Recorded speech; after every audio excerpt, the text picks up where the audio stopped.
Hi, I'm Oren. It's my pleasure to introduce Luke Zettelmeyer from MIT. Luke is a PhD candidate there working with Leslie Cabling and Mike Collins. At MIT, it's traditional to do a master's thesis that's as big as a PhD and then do a PhD. But since he has two advisors, I think he's doing about 3 PhD theses so far. He has numerous papers that he's published in top conferences, including a Best Paper Award at UAI 2005. And without further ado, Luke. Thanks. I'm very excited to be here today. I want to tell you about some work on learning to map sentences to meaning. So my long-term research motivation is to build automated systems that could participate in natural conversations with human users. So here's one hypothetical conversation. And this is roughly the conversation that I had over email when I was planning my trip to come give this talk. Okay? And what I want to do is just walk through this conversation and point out some of the difficulties that we would have for a system. So imagine that the host is an automated system and I'm the traveler coming to give the talk. So in the first line we say, the system says, so you're traveling to Seattle for a talk. Are you coming from Boston? So we already see that the system has a model of the user. And a model of the user's goals, something about giving a talk, something about where the user lives. Now, I might go on to give some information. I might say, I'm coming from and returning to Boston, and I want to arrive a day early on a late flight, but not the last one. Okay? Now, the system has to process this information, update its model of my preferences, and plan some actions to actually further the conversation. So, are you willing to take a red-eye home, or do you want to stay an extra night?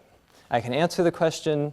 The system might show me some flights, and I'd pick one, and then we would be done. Okay? So there's a couple of key challenges here. In this talk, I'm going to focus mostly on the language understanding problem. So how can we make sense of sentences like this, where we have complex things? For example, the from and the to are both Boston, even though the word only appears once. Okay? But in general, there's many other problems, and this is a very open area. So for example, the fact that I'm willing to I don't want to take the last flight implies that I'm really worried about missing my interview, right? And that's something that would be very hard for a system to infer. So if we think about how to build conversational systems, we can roughly break the work into 3 different areas. And here I'm going to focus on interaction with the human user through natural language text. So I'm not thinking about speech here. Okay? The first problem is a language understanding problem. So given individual sentences, how can we recover the meaning of the user's statements? Okay? And given this meaning, how can we represent and update some representation of the user's goals, their beliefs, and their intentions, what it is they want to achieve through the conversation? And finally, there's a response panning problem. So how do we decide how to further the current interaction? How does the system decide what to say and do to help the user achieve their goals? Okay? And in this talk, I'm really going to focus on machine learning, a machine learning approach for the language understanding problem. But at the end, I'll just briefly mention some work that I've been doing in the other areas. So what is the language understanding problem? Well, here's a sentence, perhaps one of the simplest sentences you can imagine. And the question is, how would we represent the meaning of this sentence? Okay? And what we're going to do is build on ideas from standard introductory texts on semantics and linguistics, and we're going to represent this with a logical statement. So the sentence Texas borders Kansas can be either true or false. Okay? And what we'll have is a simple logical statement that itself can also be either true or false. So for example, this little symbol Tex represents some entity Texas, okay? And can represents some entity Kansas, and the next 2 relationship can be either true or false between those entities. Okay. Now, a slightly more complicated sentence, what states border Texas? Here we have a question, and the answer to this question should be a set of entities. So it should be a set of states that actually satisfy our conditions. And we represent this with a Lambda Calculus statement that's of functions from entity to truth values. So you can put any entity in for x and get out a truth value, either true or false, if the rest of the statement holds. So if it's a state and it's in this relationship with Texas, then you would get true, and otherwise you would get false. So by defining this function, we define a set, which is actually the answer to the question, exactly the entries that turn up true. Okay? And now imagine in general we had a bunch of these types of pairs. We could define a machine learning problem, which is we have many examples of sentences together with their meaning, and now we need to estimate some function that can take in a sentence and produce a Lambda Calculus expression. Okay? And that's what we're going to talk about a lot today. If we could solve this problem, there are many potential applications. So in this talk, I'll focus on natural language interfaces to databases. So here, the entities represent actual entries in the database, and the relations are things you can directly check. So recovering the Lambda Calculus expression is all we need to do to execute against the database and get back answers. But in general, it's really hard to imagine any other systems where this wouldn't be useful. So I would like to focus on conversational systems soon. And machine translation systems, in the long run, should be able to use semantics or general document understanding. So there's a big challenges for the future here. OK, so why machine learning? Why do we want to take a machine learning approach? Well, the key problem is that we need to analyze complex sentences. So here's just a few.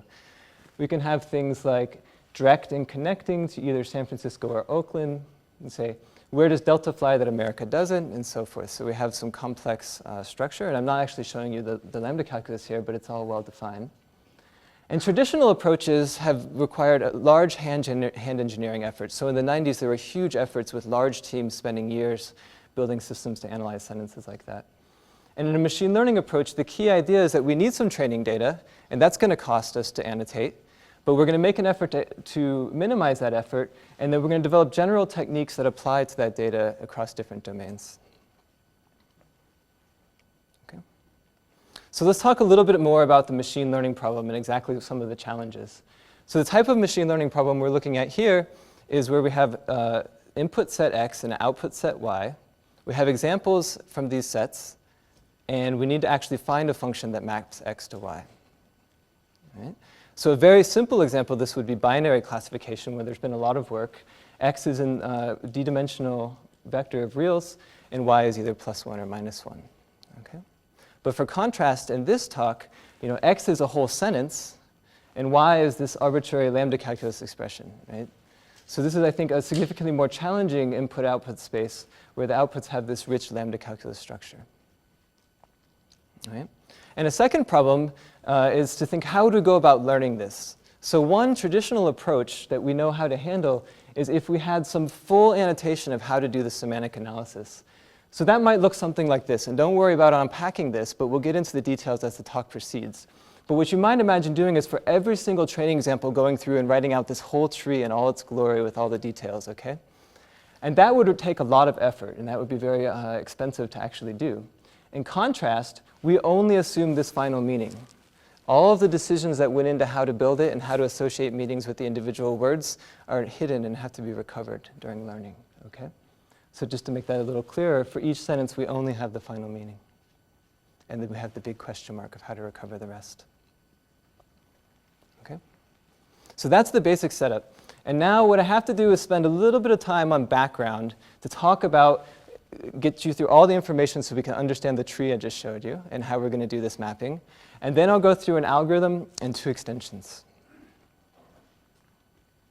So just to remember, or just to define a little bit more here, our supervised learning problem is given our pairs, find the function f. And this section is going to be about this function f. What does the f function look like?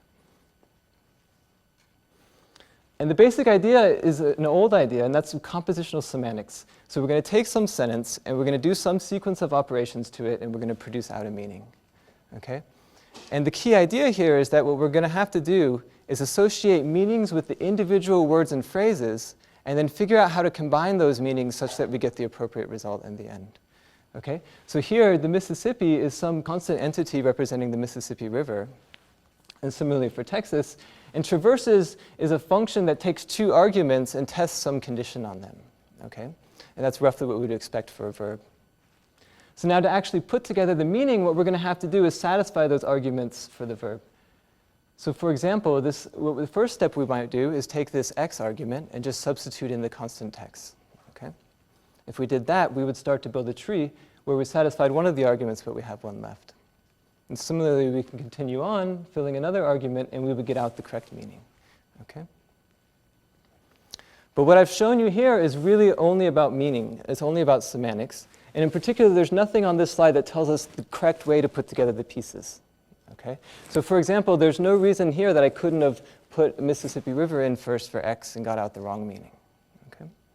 So in general, when we think about building compositional semantics, the piece that tells us how to put the different parts together is what we call syntax. And in this work, we're going to use a particular model of syntax called combinatory categorical grammars. And the key difference is that instead of just associating a meaning with each word, we're going to associate little bits of syntactic information, okay? So for example, the Mississippi is just a noun phrase, and we denote that with this symbol NP. And similarly for Texas. And now the interesting bit of syntax goes on here with the verb. So with the verb, what we say is that a transitive verb is really a sentence, an S, that's just looking for two NPs, its subject and its object, okay? And more specifically, the direction of the slash indicates which way we're looking. So a forward slash says we're looking to the right for an NP, and a backslash says we're looking to the left, and the parentheses give us order of operation. So for example, if we're first looking to the right for an NP, and there is actually one there, then we can move on with the parse like we did before. Similarly, now we're looking to the left, and we've got what we need, and we can finish up the analysis. Okay. Are you assuming that somebody else gives you the function that uniquely maps the string Texas to this constant text? Okay, so the question was, what's the relationship between the string and the constant, and I guess in general also the syntax, a little bit of syntax. Next slide. Question?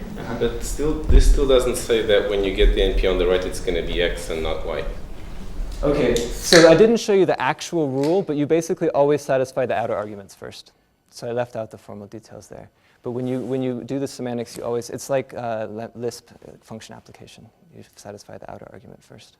So now, in general, the nice thing about this formalism is that it's highly lexicalized. So in general, everything that we need to build this tree, other than a few simple rules that are well understood, is specified at the leaves with individual words. So we just need to know the syntax and the semantics associated with the individual words, and then we'll be able to put them together to make the tree. So in general, we can name that structure, and we call it a lexicon. Okay? So the CCG lexicon is a list of triples of words, syntax, and semantics, like we saw. This is what we used to start out the parse on the previous slide. Okay? And now the question is, where does this come from?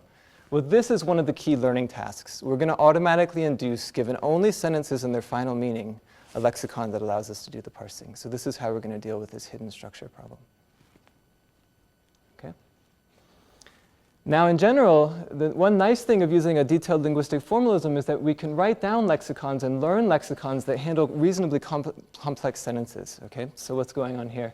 Show me flights from Newark and New York to San Francisco or Oakland that are nonstop. So we have some coordination, and we have some long-distance dependency, so the flights are nonstop, even though the word appears really far away. Okay? And we would have no problem writing down and learning a CCG lexicon that can do this. But in general, especially given sentences of this type, there's going to be some ambiguity. So given a specific set of lexical items, there's going to be many ways of putting them together to get out different trees, and I just want to tell you a little bit about that. So here's our simple sentence again, and I claim there's actually ambiguity here, although it's not obvious, okay? So it turns out there's a city in Texas called Texas, okay? So it turns out, if you're being really careful, you could have two different lexical items, one for Texas City and one for Texas. And even if you built the exact same tree, you would get out two different meanings. And although it's kind of silly with Texas, you know, New York is a great example, right? Texas is nice because we can pretty much just eliminate the one analysis. Okay, so this is one type of ambiguity we're going to have to deal with. The second type of ambiguity is a little bit trickier, and it's structural ambiguity in the way you build the tree. Okay, so flights from Newark or New York that are nonstop. So this ambiguity is a little tricky to see, but this, I think there's the one meaning that everybody gets, and then there's a second meaning that's flights from Newark or nonstop from New York. Okay, which is not really the meaning you want, but grammars will produce those kinds of meanings in general. Okay, so let's just see a little bit about what that looks like. I've bracketed the text a little bit here, but the key idea is that we get out two different lambda calculus expressions, where in one the nonstop is up high with the flights, and in another it's down in the coordination. Okay, so this is another issue we'll have to deal with. So how do we deal with the fact selecting the best tree? So we've got a bunch of possible trees. How do we pick one from the set when we have these types of ambiguities? So what we're going to do is introduce the notion of weighted CCG. So we're going to define a feature function, phi, that's a function of these trees. So these little glyphs just indicate that this function can look at arbitrary properties of this tree. Okay? And it's going to return just a long vector of numbers. So for example, the features that I'm showing you here are what we call lexical features. So this one could indicate that that lexical item was actually used in the parse. And you notice it isn't present in the other tree. Similarly, for this one and this one, we would get different lexical items. And all of the zeros would indicate all of the entries of the lexicon that weren't actually used. Okay? Now over here, we see that we have a different feature function because we use a different lexical item. So the first two numbers are flipped. Okay? So now this gives us a very natural way to distinguish these two different trees. And what we can do is define a parameter vector where we have a single number associated with each feature. Okay? And that's roughly saying how much do we like for that feature to appear, or dislike if it's negative. And then to score, we simply take a dot product of the weights and the features, and we get out a single number. All right? So what's going on here is that if we have features that have low weights, it's going to push the overall thing down. And this would allow us to learn to not like to use the one lexical item. Okay? Now, in general, this is the basic setup. And I just want to show you that, OK, so the second half of our learning problem is going to be to learn these parameters. So not only do we need to learn the space of possible trees, but we need to learn to select the best one. Okay? And just to show you, we use some other features to handle structural problems. One type of feature we have is conjunctive features. So this one might indicate that this predicate flight and this predicate nonstop appear together at the same level with a conjunction. Okay? And that will help us with our structural ambiguity from before. And similarly, we use some disjunctive features. So a flight is likely to be from one city or another, but not from two cities. Okay? So that will help us learn those types of things. All right, so that's the background. And now we can start talking about how do we actually learn these things. So remember, our learning problem is given all the examples, find the function f. And we now know that this function is specified by the lexicon and the parameters, right? So we have this dual problem. What is the lexicon and what are the parameters? So how do we initialize this? Well, one thing that we're going to do is we're going to use a small hand-built set of domain-independent lexical items that we're not going to actually learn. So these are words like what, that, the, not. These are function words. And we can actually just look up their meanings in a book on CCG and write them down. Okay, so this simplifies the learning problem. And we really are just going to focus in on the domain-specific words, such as flights and cities and so forth. And then we can initialize the parameters in various ways, for example, just setting them all to 0. And now what we're going to do is we're going to have a learning approach where we go through each example in turn. And we're going to make some change to the current lexicon and the current parameters such that we'll be able to analyze that example better. Okay? So here's how it starts. In the first step, we have our current training example at the top. We have our current model, which is our lexicon and parameters. That's our function. And we have our current, and then we're going to say, we're going to take the sentence from the current example. And the first thing we do is just parse that sentence and see if we're getting it right. So we parse it. If the answer that we get out is the same as the answer that's labeled, then we're fine. We don't need to make any changes and we can move on. Okay, so we have an error-driven approach where for each example, if we're getting things right, we're happy. Now what happens is that in general, you won't always get it right. So imagine we produced the wrong meaning. Okay, now we need to say, well, why did we get this wrong? And we need to try to make some changes so we won't get it wrong in the future. So if it's wrong, there's really two possible reasons. One is that we could be missing lexical items. So maybe we just couldn't produce the correct meaning because we didn't have the correct meanings for the individual words. Okay? And the second is that we might have the wrong parameters. So the correct meaning is in the parse space, but we're just not weighting it so that it's the highest scoring. Okay? And so we're going to have a 3-step procedure where this is the first step, and the second 2 steps address each of these 2 problems. Okay? So again, sticking with this example, the first reason was because we might not have the lexical items that we need. So what are we going to do in this case? Well, first thing I'm going to do is assume access to a temporary lexicon. Then in a few slides, I'll show you how we build this. Okay? But what this lexicon is a very large lexicon that can have all sorts of strange entries in it, but we hope also has the right entries. So what we're going to do is, based on the current example, we're going to try to guess what the lexical items could be in a procedure that I'll fill in later. And hopefully they'll be there, but there could be many other ones. Question? Mm-hmm. Why expand the lexicon before you even try to produce the correct result using the existing lexicon just by changing the weights? I see. So so the question is, why expand the lexicon before updating the weights, basically? And as I can come back to a little bit on the next slide, the weight update is going to require finding a good parse. So if you can't find a good parse, you won't even be able to update the weights. It's sort of the short story, but I can go into more detail later. Okay. So we've got this temporary lexicon, and now we have a computational question, which is, given these entries, how can we find the subset that are actually good and just save those and get rid of all of the bad ones? Okay, so how can we select from within this big set the subset that we actually want? And what we're going to do is, again, use parsing, but this time we're going to set a slightly different parsing problem. So what we're going to ask ourselves is, given the sentence and given the labeled meaning, okay, can we find a parse using our current model along with this temporary lexicon, so we can use any of these meanings? Can we find a parse that gets out the correct meaning? Okay, so we have this constrained parsing problem. And the idea is that if there is such a parse, the lexical items that we used in it are good ones to add into the current set. So here there would be these three lexical items that would actually be used. And the idea is that by doing this constrained parse, we say, OK, we know there's at least one way of putting these things together to get out the correct meaning. And so they seem like a reasonable thing to add. Okay? So the final step here is just to update the lexicon by adding the ones that were used in this parse. Okay? Mm-hmm. But there could be more than one, right? And you're saying find the best one. Right. So in the case of ties, we would add them all. So the question is, there could be more than one parse. And the answer is, in the case of ties, we would add all. So, but you're not using weights at this point. We are using weights. So I'm sorry, I should make that clear. Anytime I say parse, I mean given the full current model. So given the current lexicon, weighted according to the parameters under the current features that we have defined. Right, but then what are the weights of the temporary lexicon? OK, good question. We just use the same initial default starting as everything else.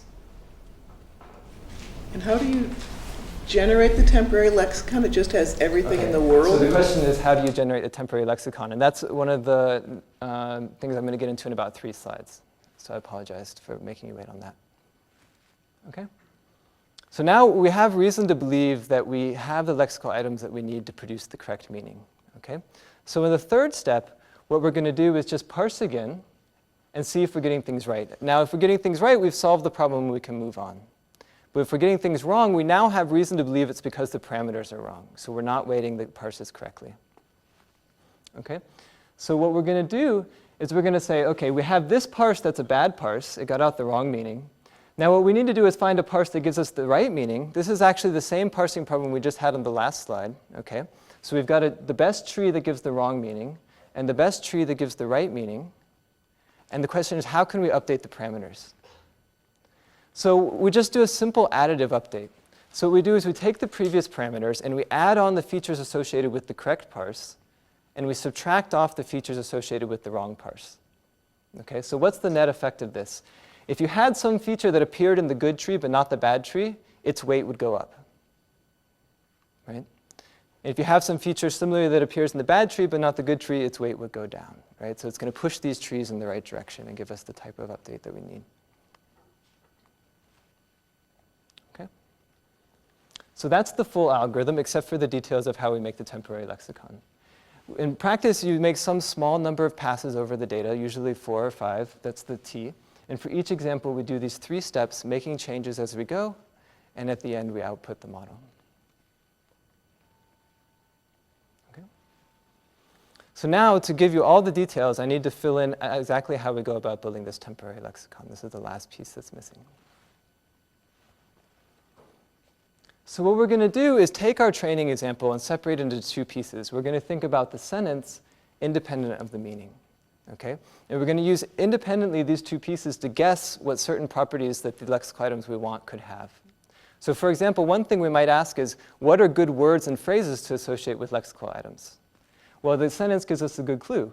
In particular, there could be a lexical item really for any subspan of that sentence. Any of the subspan could be some phrase that should be associated with some lexical item, right?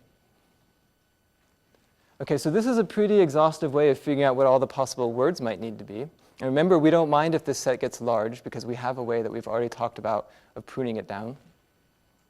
And now we have an open question, what should the syntax and semantics be?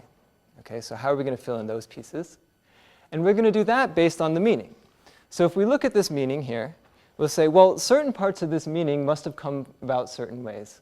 So for example, this constant text, If we think about this, given what we know about linguistics, we know that constants are only really introduced by noun phrases.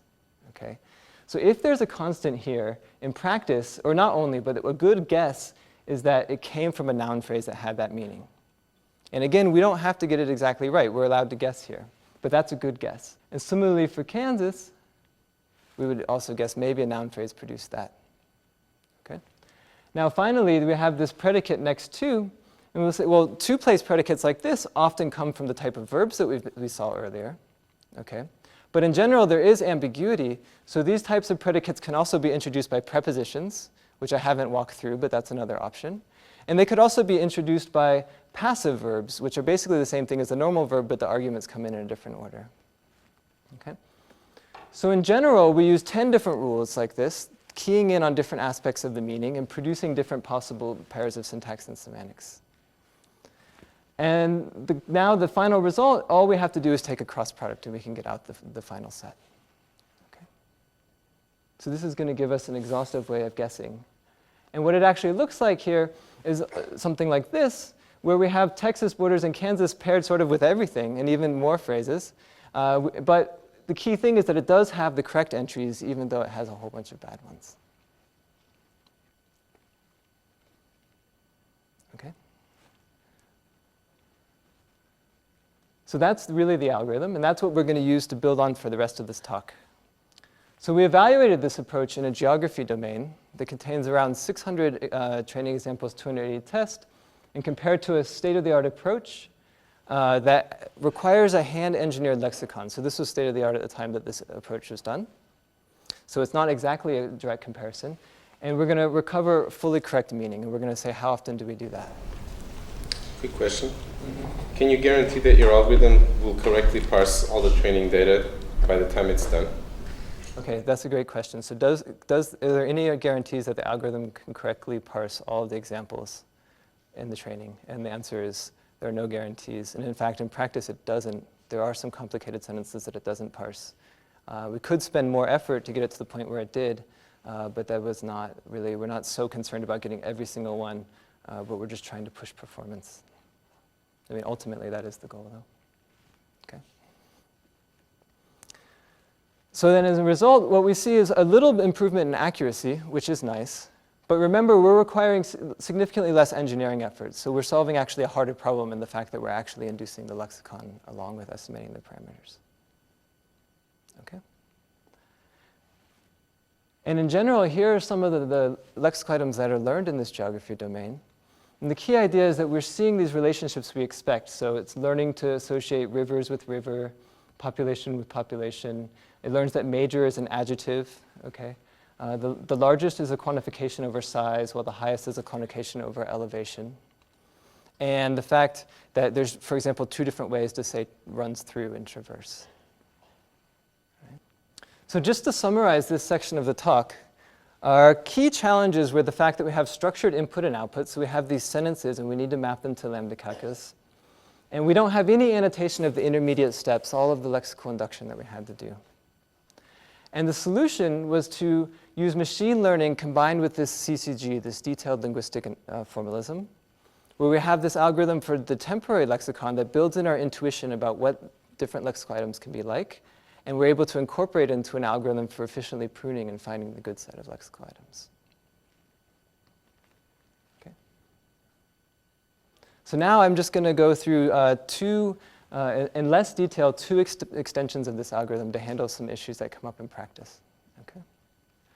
So what's one problem that you might imagine if you had a detailed linguistic formalism like this and you're learning a grammar? Well, what would happen if you got a sentence like this? Boston to Seattle, the latest on Friday. Okay. So does everyone think that this has a well-defined meaning? I think, we all sort of know what it means. But I think it would be a stretch to call it grammatical sentence, right? I wouldn't be very happy if a student turned this in on an assignment. Okay. I think it has more than one meaning. Probably. Because it could be the latest flight, or it could be that Friday's the latest day you want to go. That's true.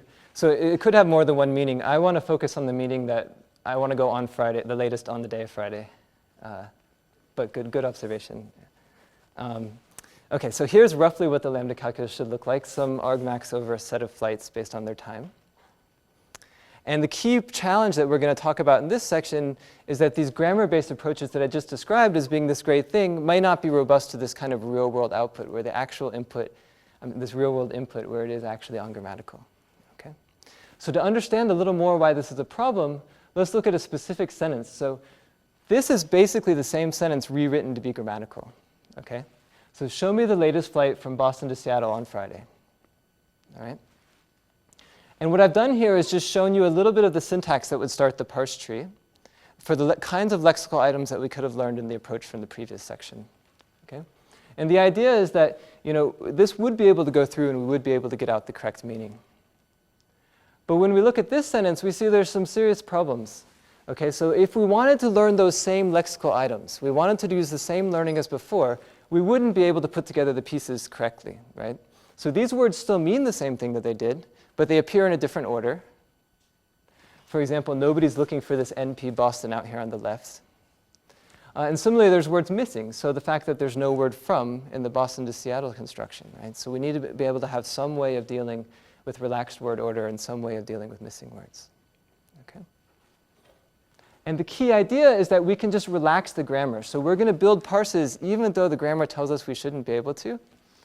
And then we'll be able to learn the same lexicon, and we'll be able to use machine learning techniques to control when to do this. Okay? So let me just show you one example. So imagine we wanted to put together flights one way. So this might appear in something like show me flights one way from Boston to Seattle. Okay? The key problem here is that one way is an adjective that really should appear on the left, right? So it's looking for a noun to its right, but it just isn't there. And this is an example of things appearing in the wrong word order. Okay? So what we can do is just allow the parse to go. Even though it's looking to the right, allow it to take its argument to the left. Okay? So this is a little scary. This is relaxing the grammar. I mean, you don't want to just arbitrarily relax word order in your grammar of English language, right? But the key idea is that we can introduce rules like this that relax word order, and in a second I'll show you for recovering missing words.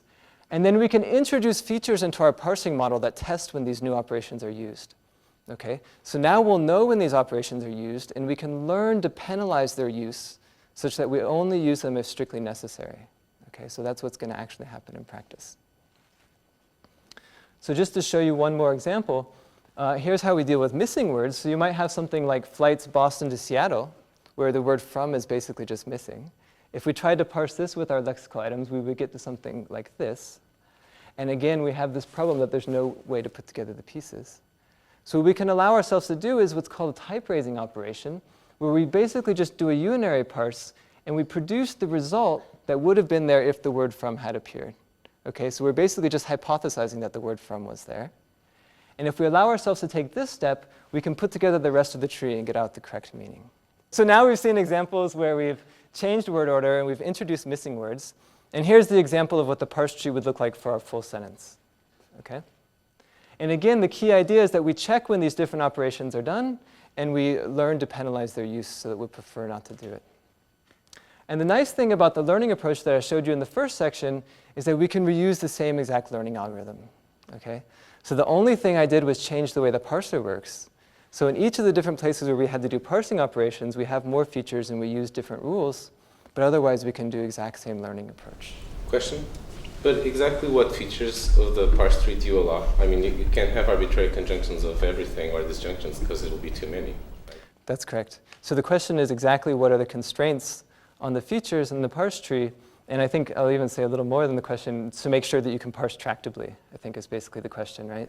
To make sure that... Well, and I mean also the thing is that to detect when something like this should be allowed or not, right? You need to identify the right context, and that's going to be a conjunction that could be complex. That's right. So unfortunately, because I wanted to get through a lot, I couldn't go through all the details, but I gave you a glimpse early on of some of these features that look conjunctively, so for example, when you're using from and to together. And the basic idea is that if you have features that are local to nodes in the parse tree, then you can have efficient parsing algorithms, okay? And all of our features do have that property.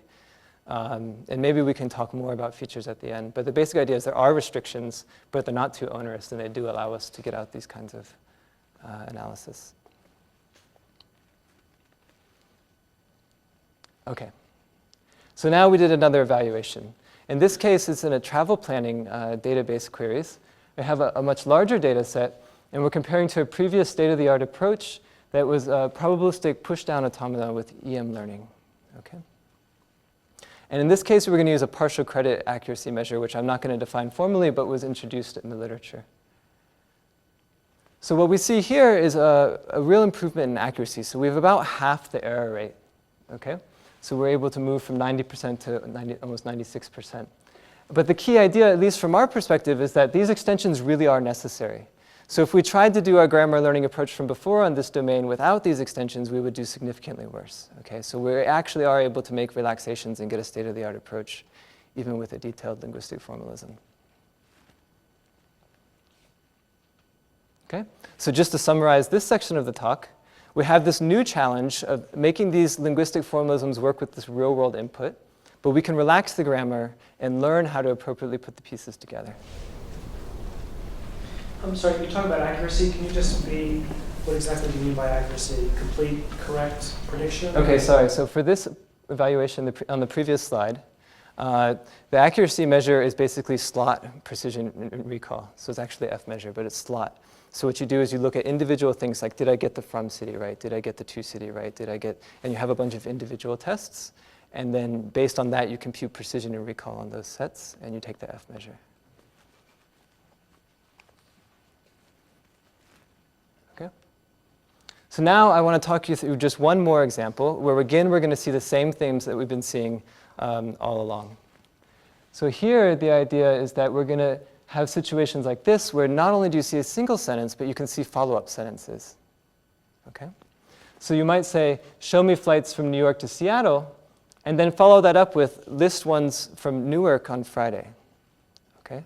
And so now we're getting a little bit closer to the conversational interaction goal. Still not quite there, but this is some sort of conversation. And it has some interesting challenges, like, for example, what is the meaning of the word ones? Right? I mean, in some sense, ones doesn't have any inherent meaning itself. It's a signal that I'm referencing something from before, right? So we're going to need to incorporate these kinds of ideas into our approach. And in general, we could have more sentences and the interaction could continue. Okay? So now what we're going to see is that in this example, we're going to have basically the same setup as before. Instead of having single sentences, our training examples are now whole interactions where each sentence is labeled with Lambda Calculus. And now, again, we have this problem of learning a function. So we want to, given a sentence within the context of what was seen previously, produce the correct meaning. Okay? And again, we're going to have really the same challenges, except a little bit more. So again, if we think about this as a machine learning of a function f, x is now a sentence and the context, and y is a Lambda Calculus expression. So we can think of the context as just a list of the previous Lambda Calculus expressions that appeared with the previous sentences. And now we have Lambda Calculus with the input and with the output. Okay, and how do we take the pieces? How do we figure out what parts of the meaning came from the sentence and what part came from previous meanings? And in general, here again, don't worry about all the details, but what we're going to have to do is two different parts. So we're going to have a context-independent challenge. We're going to have to parse this sentence and figure out what parts came from it. And then we're going to have to figure out what parts came from the context, and then we're going to have to figure out how to put them together. Okay? So there's a lot of decisions to be made here. But again, the traditional machine learning approach would annotate all of these decisions. But what we're going to do is only annotate the meanings of the individual sentences. So all the details about the parsing and all the details about how to resolve the context are not explicitly annotated, right? Because that's what we saw in our previous example, where we only have the meanings for each sentence annotated.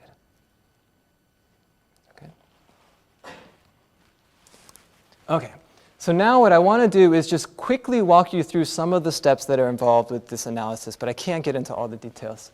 So what I want to do is analyze this second sentence and just take you through and show you how the pieces are constructed. So what we're going to do is start out with a context that has the meaning of the previous sentence. Okay? And we're going to get in the new sentence, and the first thing we're going to do is a context-independent parse. So we're going to parse this sentence and produce some meaning. Okay? Now here, this meaning has a new expression that we've never seen before. So this exclamation f is basically saying, I'm a function who depends on the context. And intuitively, this function is introduced by the use of this word ones. Okay? So I'll tell you a little bit more about exactly how this goes in just one slide. But imagine we actually had this meaning. then the question would be, how do we resolve that f? How do we substitute something from the context to get rid of it?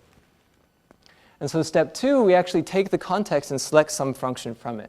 So in this case, to get the correct meaning, we need to select a function that is basically the function that's previously there, but it doesn't have the from, okay? Because the new sentence is introducing a new from constraint, and the one from the context needs to be overridden. Okay? So in the third step, all we have to do is a simple substitution to put these two pieces together. And then at the end, we can update the context and move on to the next example. Okay? So what I want to do now is just give you a little bit of detail about the first 2 steps, and then talk about how we do the learning. So in the first step, the context-independent parsing, this is really the same problem that we had before. Right? The only problem is that we need to deal with these new words. So we can use the same CCG parsing setup from the rest of the talk, from the previous part of the talk, and we just introduce some new types of lexical items. So ones is a noun that refers to a set that's defined by a function from the context. Right? And it is a noun phrase that refers to some entity that's appropriate from the context, and so forth. So if we only have lexical items of this type, we can reason about what's going to come from the context. Okay? And similarly, how do we go about actually selecting sub-expressions to combine from the context? Well, what we need is possible ways of resolving those lexical items we just saw. So for example, when we're trying to find entities, well, all of the constants define possible entities that you might reference. So if we just look at the first expression, there are 2 possible entities there. Okay? And similarly, if we want to think about the functions or sets of expressions that might be referenced, well, it could be the whole expression, or we might need to reference some subpart of the expression. So we can define, based on a notion of deletion, a structure of different possible references. So here I've deleted one of the possible things in the conjunction, and here I've deleted 2.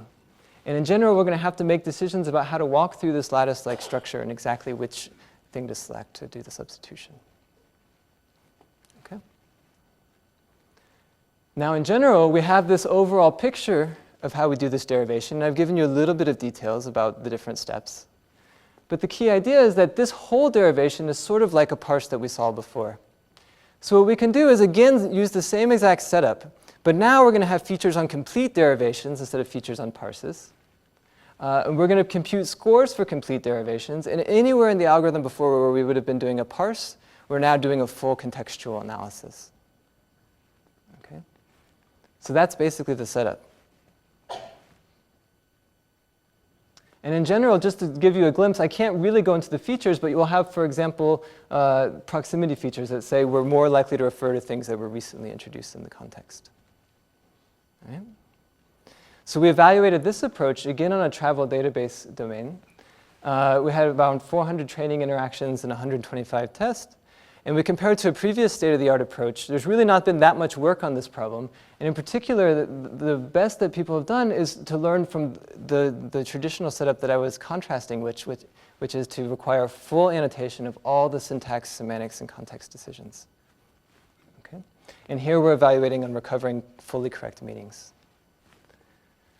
And what we see is we get a nice improvement in accuracy, but we actually require significantly less engineering effort. So we didn't have to spend nearly as much effort annotating the examples. Okay? So that's the bulk of the talk. And here are the contributions for this last section. So again, we see the same exact challenges. We have this structured input and output, and we don't have everything annotated. And the solution is a two-stage approach where the first stage builds on all the previous talk, and the second stage incorporates context, and it all fits naturally within the same learning algorithm. Okay? So just stepping back up a level, what I've been telling you about is machine learning for language understanding. Okay? And I have a whole other side area of research that I've been working on, which is addressing issues in response planning and user modeling. And I can't really tell you other than just to mention that we're looking at issues in sort of how do you combine probability and logic for planning and for modeling users' goals in such a way that hopefully eventually we'll be able to put all of these pieces together to build complete systems. Okay? So here's the summary. So what we saw is these recurring machine learning challenges applied to 2 different areas, this context-independent learning and context-dependent learning, where we made a real effort to minimize the annotation effort, but still be able to produce systems that work well, building in these linguistic intuitions. So thank you. That's the end.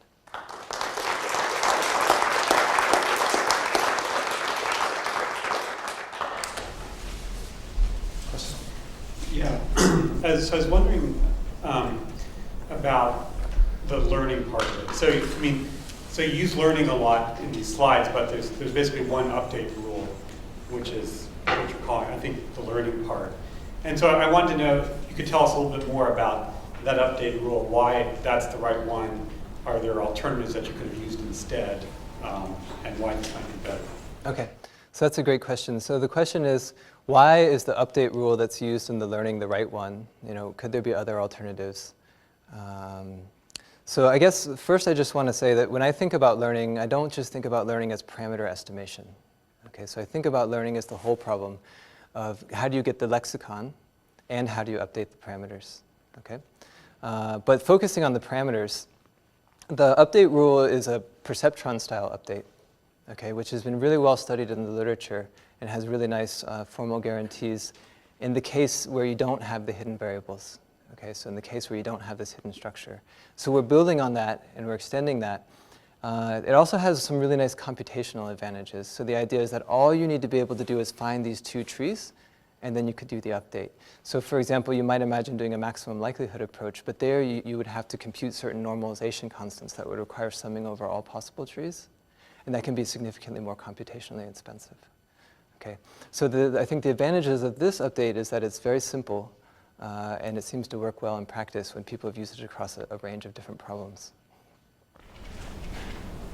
So you're assuming compositionality throughout. I can see in general you can build these lambda expressions compositionally. Do you ever get cases where that assumption breaks down? That's a great question. So the question is, do you ever see cases where the language is not compositional? So you can't build the meaning, excuse me, the meaning from the meaning of the pieces. I guess my answer is that in practice you don't see that very often, and it can usually be solved by just allowing yourself to have phrases. Okay, so the Mississippi is the example where the Mississippi is just a constant, and it's not built from the pieces the in Mississippi. But if you allow yourself to learn whole phrases, you can often get around most of the cases that show up in practice. Okay. Andrew.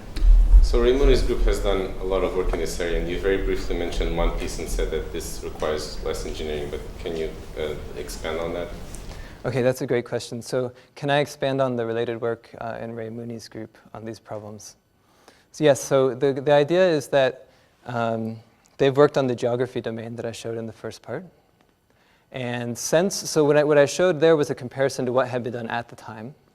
And since there have been systems that have performed almost as well as the results I was showing there, but those results are still state of the art.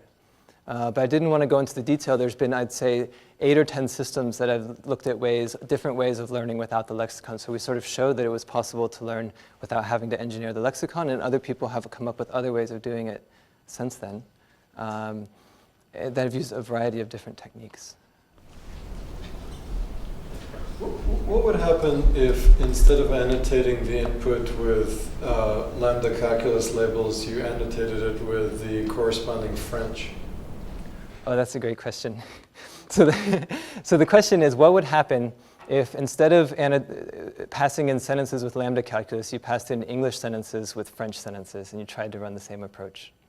Okay, so this exact algorithm would do crazy things.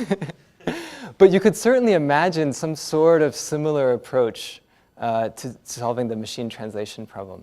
And in fact, you can think about our lexicon induction problem as an alignment problem. So how do we align bits of the word with bits of the semantics? Okay?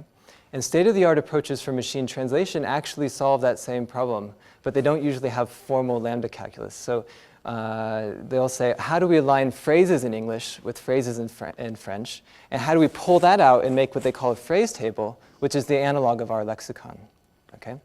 So it turns out they have really nice ways of doing that that are complementary and actually have been used for this Lambda calculus alignment problem by other people.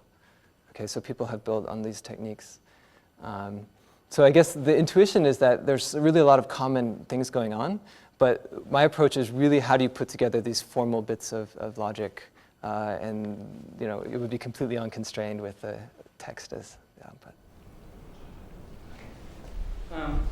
As far as the context I think your weighted features, we're learning that Texas almost always means the state of Texas and not the city of Texas. But don't you need to adjust those weights in different contexts? So if you were reading the newspaper of the city, Texas, you would get a different result. How would you do that?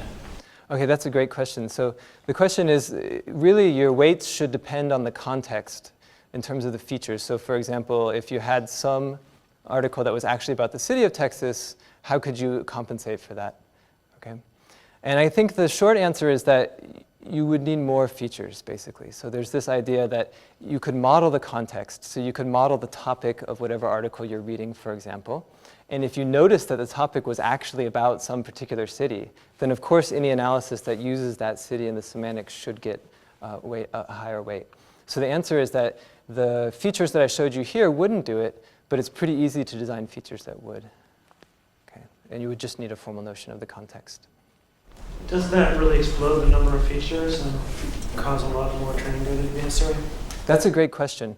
So it turns out one of the lessons, so the question is, doesn't growing the number of features really hurt you in terms of the training data? Okay? Won't you need a lot more training data? And I think the answer is that one interesting thing that we've learned in natural language processing recently is that having a huge amount of features isn't necessarily a problem. It doesn't necessarily mess up the machine learning approach. And one thing that we see in practice is that any particular example will usually only have a small, so imagine you had like 1 million features. In practice, each specific example will have a small number that are non-zero. So you'll have a very sparse feature representation, okay?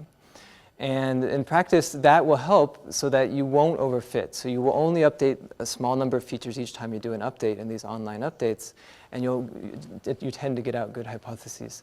So the practice in natural language is actually to go with large numbers of features and not worry about it, and it seems to work. So why not use the parse trees, right? It's easy to run a statistical parser and make your problem easier. Great. So the question is, there's been a lot of work on syntactic parsing that's completely independent of the work that I'm doing here. And why couldn't I incorporate that? So why couldn't I build a syntactic parse tree and then build the semantics on top of that? I think that would be an interesting approach. One problem is that the syntactic parsers that exist use specific formalisms that don't always align exactly with how the compositional semantics works. So one of the advantages of the categorical grammar formalism that I use is that the syntax and the semantics really align seamlessly. Okay, so the syntax tells us exactly how to pick the semantics. That's not the case if you use an off-the-shelf syntactic parser. And there would be extra work to be done to figure out how to fix up the compositional story. And that's not to say it couldn't be done, but this seemed like a very natural approach to us. In your example sentences, the verb happened to represent a static situation that you could represent with a single predicate, like next to or runs through or whatever. But in general semantics, the verb becomes an event with various semantic roles, like the agent, the object, the instrument, and so forth. Have you tried mapping to those kind of structures? That's right. So the question is, have you looked at structures where you have actually to represent event semantics? So you have to actually have explicit reified events with certain properties such as time and duration. Okay. The short answer is that no, that doesn't show up in our data, but it would be really interesting to do. So one advantage of building on these linguistic formalisms is that we could build those types of analysis if we had the data available. So this is called a Davisonian analysis of semantics. We sort of know how to put those types of analysis together, and it's something that we could do. And in particular, if you had a domain that wasn't just databases, but where you were actually interacting with the world and describing procedures, which I think would be very interesting, then it would come up, and we'd have to do it. Okay, let's thank the speaker.